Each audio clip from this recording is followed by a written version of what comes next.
go. Same on the other side. Bit crude, but might lose an ankle. There's one spring off. This one's about to go. Hey, back axle is off. Took ages. These were really tough. I ain't got really the proper spanners, but got away with it. Cut the brake lines in the wrong place first of all, and then I cut them kind of at the top there where they were sitting in the recess. And then unscrewing this was a toughie as well. Took a long time. We got there.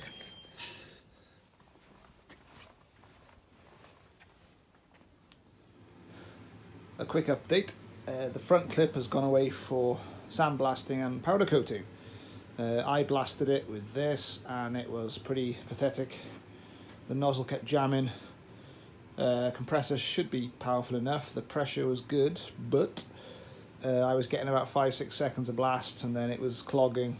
Tried different nozzle sizes and it was either coming out too quick or blocking completely. So a bit more trial and error, but I was getting a bit frustrated waiting. The front clip's been stripped for a while now, and I took the plunge, and you know, the powder coating guy can blast as well, obviously, so I'm gonna pay for that job to be done, and then, you know, maybe for some later stuff I'll blast. The oil will pour out, so I'll put a bucket under there. I'll get it up on some blocks of wood or bricks or something and let the water seep out, the oil seep out. Give it a good inspection.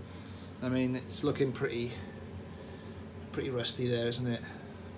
But we'll see. Hopefully it's savable.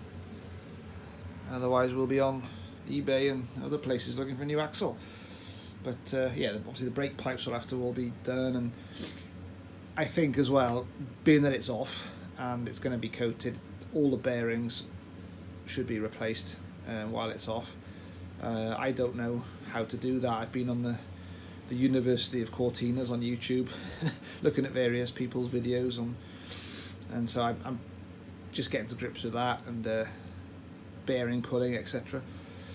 Yeah, so this is the next job. Whilst the front clip is now away being powder coated, that'll come back. I'll buy a bushing kit and I'll press them in, and I'll see.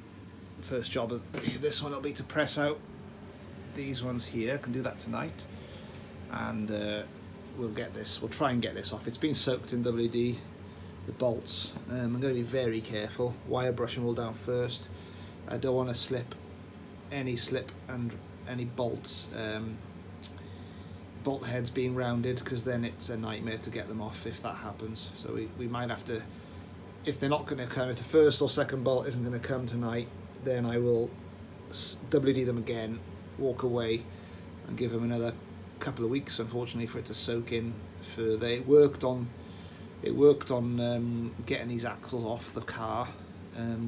Everything that came off the car apart from the sump nut, which was rounded, that was a right bugger to get off, being that that's the only bolt that I didn't manage to get off. One as well in the front offside door, one of the hinge nuts, bolt heads rounded as well, but luckily it loosened naturally from all the other ones being loose. So that's not bad really, and you know, the amount of bolts coming off a rusty old Cortina, only 2 were ruined by myself getting them off. This could be the 3rd though. I'm a bit worried about this.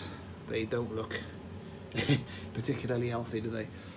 So I will report back. So we're just using gunk because it's sticking to the wire brush even. It's horrible stuff. So I'm going to clean a few of them up and then give them a turn. I need to also loosen up these bolts so I can, I think, lift this bar up. Should pivot on. Will it pivot on that bolt there? Otherwise I'll take the whole thing off. I'm completely new to this kind of thing, so I'm just learning as I go. But yeah, let's just try and get a couple of these loose first, see how seized up they are. Oh my god, it's coming. He's coming. See, maybe this has been serviced a fair few times in its life, because it's the kind of thing that maybe does need servicing once in a while.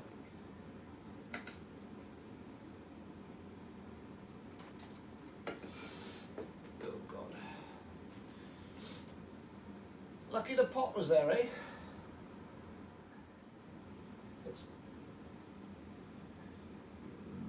Looks very good.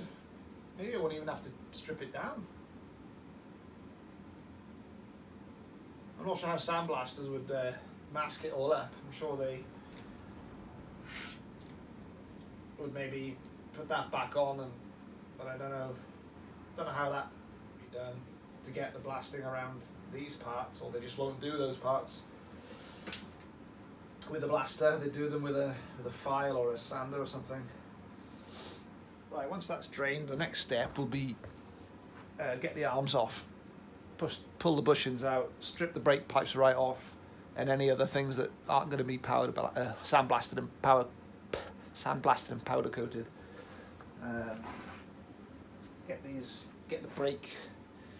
Check the brake drums out.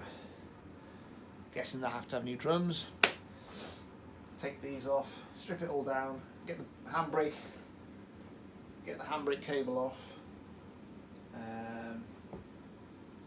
Yeah, this will need cleaning up too. What is this? Anti-roll bar? It's called. So there we go.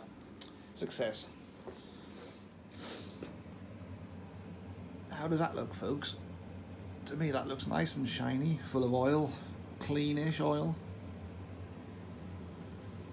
Maybe slightly black. But there's no sign of any water intrusion at all, which is good news. There is a kind of a remnants of a what do you call them? Gasket there, I think.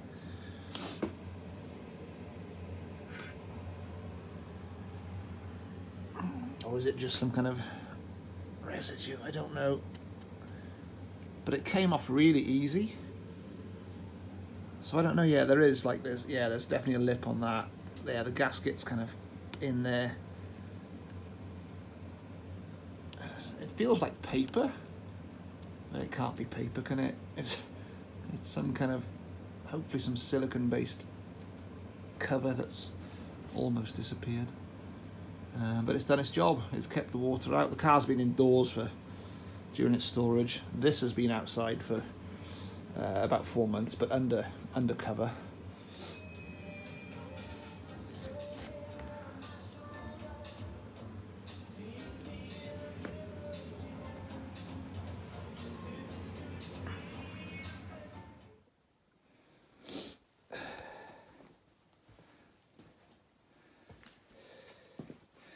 Getting it stripped slowly.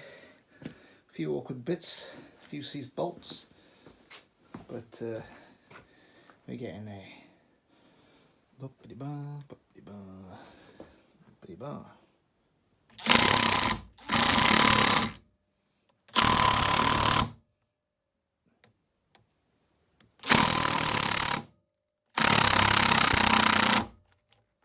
Oh, my battery dies. Great.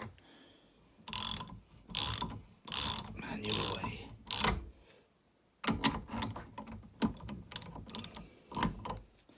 Problem now is this obviously pulls out the more you press it through the other side, so you'll have to realign, undo it all, thread that through a bit, which would have been true with the drill as well, I guess.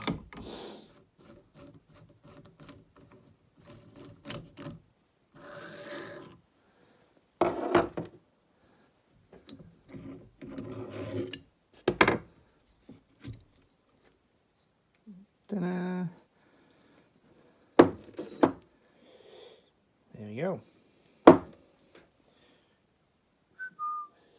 So one down, one to go, but this one was, the bolt was seized inside the bush, which I also had a problem with on the front clip, which was very hard to get out. So this one I've had to cut the bolt out, hacksaw it through, and it was quite tough.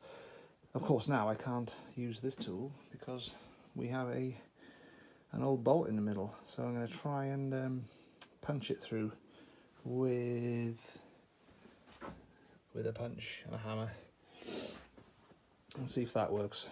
I haven't got an automatic tool to do this with a hammer action, unless my drill's got a hammer action maybe, without turning. I'll check that. Wish me luck. Not the right piece of kit at all, but I think it might work.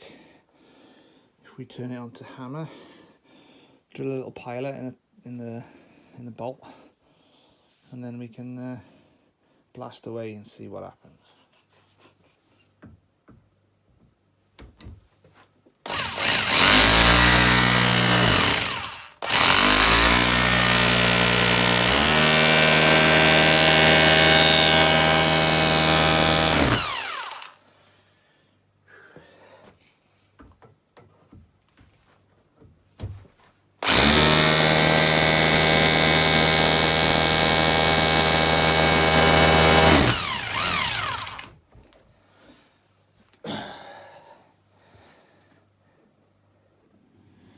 Made myself a little hook tool to get the drum brake springs out. Works a lot better than along those pliers. So the next one to do is, oh, you haven't got the light down there for the lower ones. Should have said it's an old bicycle spoke, which I had in the bike toolbox, and I've used it for a job on bikes in the past, and it's just perfect for this as well. Just for memory refit reasons, that's how that comes off, and that is how it goes, shaped in there, in that position. It's a lot easier to rebuild stuff when you've got a catalogue of video and pictures showing how things came off in the first place. So apparently this is a half shaft, and thanks to the beauty of YouTube, I have managed to remove one side, and I'll turn the axle over now to the other side and try and show you what I did. Right, quick recap on how to remove a half shaft off a rear axle on a Ford Cortina Mk3. First of all, if the axle's off, and you can see if it's on, you pretty much do the same thing. First thing first is to remove the brake drum, which I've already done. That one's in bad shape. This wheel, sorry, the other side, this is off the other side, was pretty corroded, full of rust, worse than this one. And we can see why. There's a hole there, and there's a hole down there, so it's had some damage in its life, and then of course water has got in there, so that's a problem for another day. But we need to get the half shafts out because this axle's going to go off for sandblasting. So yeah, like I say, I took this off. I've already taken the brakes off. I mean, that's fairly simple. You unclip a spring, and then two further springs, this side, lock springs this side and the other side, and then you remove it all, and then you're left with this now. So you've still got the half shaft, the axle is still secured in, you've got this guard on the back, and it needs to be pulled out. So what the best way I found, without having a slide hammer, is you basically have to loosen the bolts off, and luckily these flanges have got holes for a socket to go through, so you find I've already done this, so apologies, but I undid the 4 bolts, 1, 2, 3, 4, with a regular socket, take them off, and then you're left with, if you're lucky, you pull that and it'd come, but it's not meant to be that easy, and this one certainly isn't. So there's a little cheat that you can do, and it worked on the other side, and you use your brake drum. So you put your brake drum back on, the wrong way around, okay, and then what I'll do is screw in the wheel nuts by maybe 2 or 3 turns, so that you've still got plenty of stud showing. Can't get the light on this, can I? Anyway, I'll go and screw all those on, and then we will give it a twirl, or a whirl. Twirl, whirl. It's actually more of a pull. Wait and see.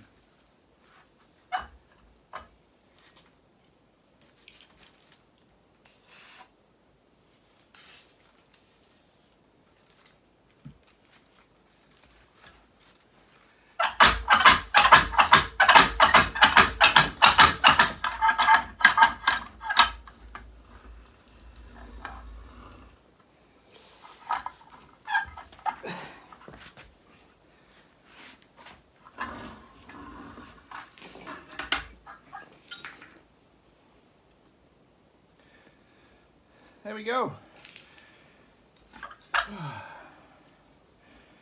2 half shafts out, and now we just got to get the internals out of there, and the handbrake cable off. Now I'm struggling with the handbrake cable here. I can't see a way to get it off, unless there's a little clip there that a press kind of fit that needs to pop out of its housing down here, and then you can, I guess, remove that. I don't know, it's a tricky one, this, because the handbrake cable is completely joined to the other side, so I'm still intrigued as to how it's installed in the first place, and then more importantly how it's removed. It seems to be easier to turn it one way than the other, which doesn't seem possible. It's about 9. Well, that's moving on. That's 10 there. Okay, let's come around. I don't know if this is the correct way to do it. Something like this it says in the Haynes. Hang on. See, this way goes off the scale, so I think I've got the wrong spring balance. I need a more the next level up to 2K. This one only goes to a K, see it's off the scale. Get it going, and it kind of, do you do it when it's moving, or do you do it when what it takes to get it moving? Because that's moving there on a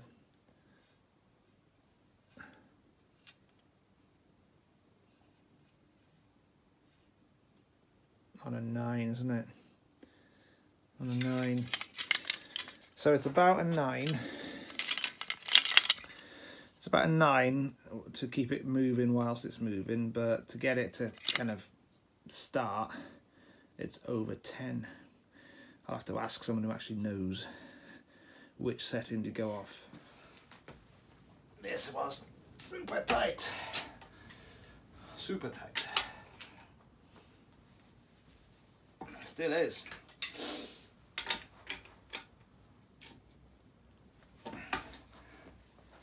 My God. Okay, it's loose enough now for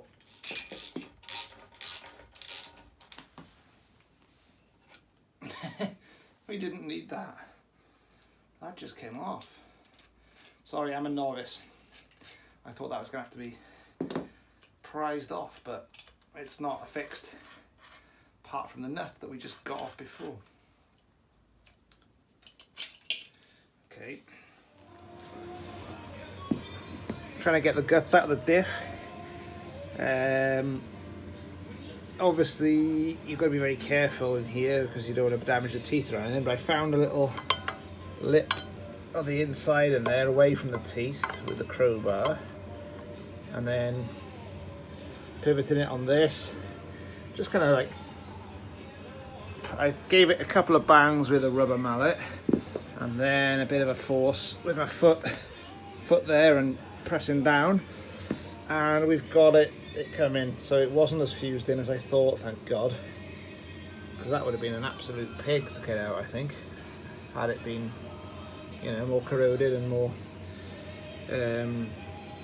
fused in. But this looks all right. I mean, the oil looks as it should, and anyway, I'm going to pull it out now, then we can get the pinion shaft out as well, and then it should be empty and we can clean it up and get it painted.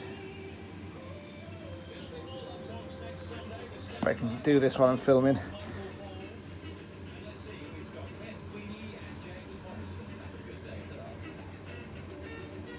It's a little bit stiff. Oh, there we are. Yeah, a bit tough with one arm, but I'll get it out and then I'll video it again. But it's slided out, so it just rests on. Obviously I pulled the half shafts out. Don't worry, I have done that. And then this just slides out. It's just butted up against the inner frame of the actual body.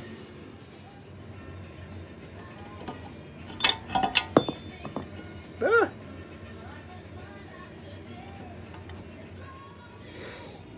Right, let's get this inspected up on the bench. Looks alright, doesn't it? First sight. Let's have a look inside. Do you reckon, folks?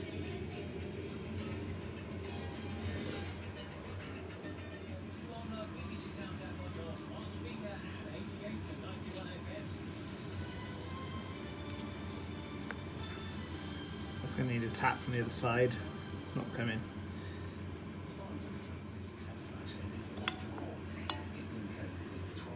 Oh, there we go. Again, it looks quite neat. But as I keep saying, I'm a novice on all this, so I'll have to get it checked out properly. But I don't see anything wrong on first glance.